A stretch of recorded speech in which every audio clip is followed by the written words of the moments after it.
Welcome to today's video. Today we're going to talk to you about how to get stronger and how to get bigger and the real truth and the science behind what happens with this.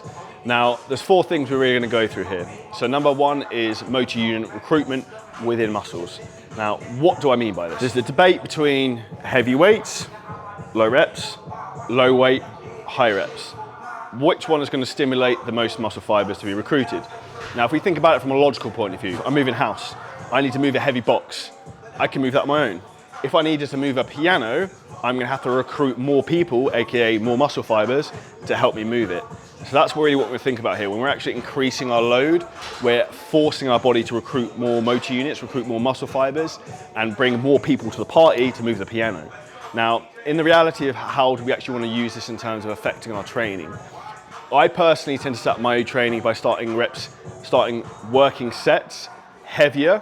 So I'll start with maybe a set of doing 6 to 8 reps at the beginning of a workout of each exercise, and then we'll go lighter and lighter and lighter throughout the sets of that exercise. So how that would look, if I'm going to do, say for example, an incline bench press, I might do 6 to 8 reps the first set, once I'm warmed up. Set number 2, I might do 10 to 12 reps, and then set number 3, I'll do 15 to 20. Now, what's this effectively doing? The first heavy set of the 6 to 8 reps, we're using maximal load. We're bringing all our friends to the party, so it's making us recruit as many muscle fibers as possible, so we can literally fire our entire chest up and get everything activated. Now, when we come to set 2 and set 3, when we're reducing the load, all our friends are at the party already. All the muscle fibers are activated, all ready to go, all the motor units are fired up. Now, what's going to happen in terms from a training point of view, this is going to mean that we're going to be able to be actually activating and training the entire chest and all the fibers within it. And when it comes to an actual hypertrophy perspective, we're going to talk about why that's important later in this video. So point number 2, we're talking about fake strength gains. So people are trying to cheat their way to success. Now, what do I mean about this? So this is the bro science thing where they'll have them.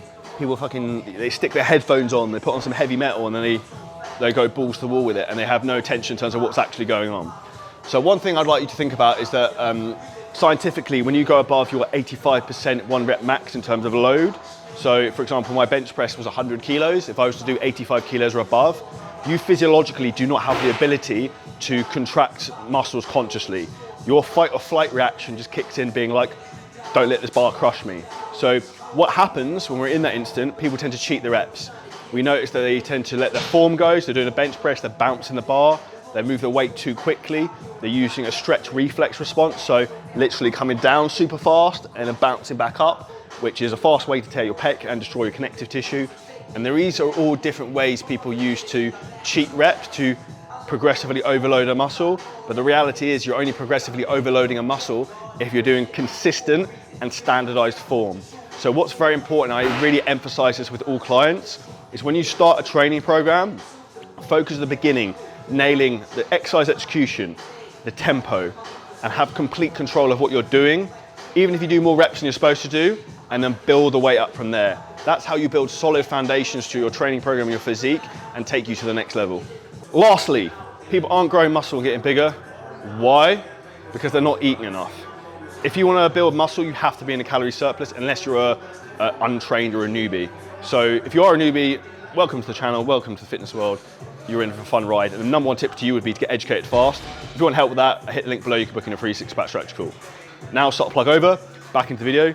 We're going to talk about why do you need to have calories. So a recent study took trained individuals, so people like me, for example, who've lifted for a long time, and they put them on a calorie deficit, reducing their calories 30% for 6 weeks. Guess what happened? Fuck all. They grew no muscle tissue. So because they didn't have the raw building blocks, materials, calories they need to grow and repair. So for you practically at home, what would I suggest you do if you're looking to grow muscle mass? Take your current calories, which is holding your maintenance body weight, and increase that 10 to 20% until you start to slowly see an increase in body weight. We want to do this gradually though, because one of the big mistakes a lot of people do, they increase their calories and they're bulking, is they start eating burgers, shit, and like loads of crap. And essentially what's going to happen, you're just going to get fat because you probably increase your calories too fast and you're giving your body food that it doesn't necessarily want. We have to remember a calorie isn't a calorie and a carb isn't a carb. There is a big difference between carbohydrates from Pop-Tarts and carbohydrates from rice. So use your brain, it's not that complicated, but it makes a big difference. Now, finishing point, we're talking about one thing why people don't build muscle mass, yet they train very heavy, which I alluded to earlier, is that you're training to a lower reps and too heavier weight. So what we want to look at is in terms of effective reps. Now, effective reps is in regards to when we're entering the danger zone where we're starting to fatigue. Now, if you're training very heavy, what's going to happen, if you can only do 4 to 6 reps, you're not going to have that many reps when you're in a fatigue state. So we want to be doing effective reps by where we're starting to fatigue. Ideally, a couple is going to make a big difference. So by effective reps, I mean like you're probably going to be looking for rep ranges of 8+ are going to be awesome. It's when we start to slow down, we start to struggle, that's where we're going to create a physiological adaptation to build more muscle and transform your physique. I hope this was insightful, helpful, and gave you some knowledge and 4 reasons why you're not actually building strength and why you're not building muscle and how you can actually do it. If you want help with your own journey, hit the link below and you can book in a free call with myself and the CJ coaching team. Make sure you subscribe to the channel, smash the like button and drop us any comments below with your own fitness journey.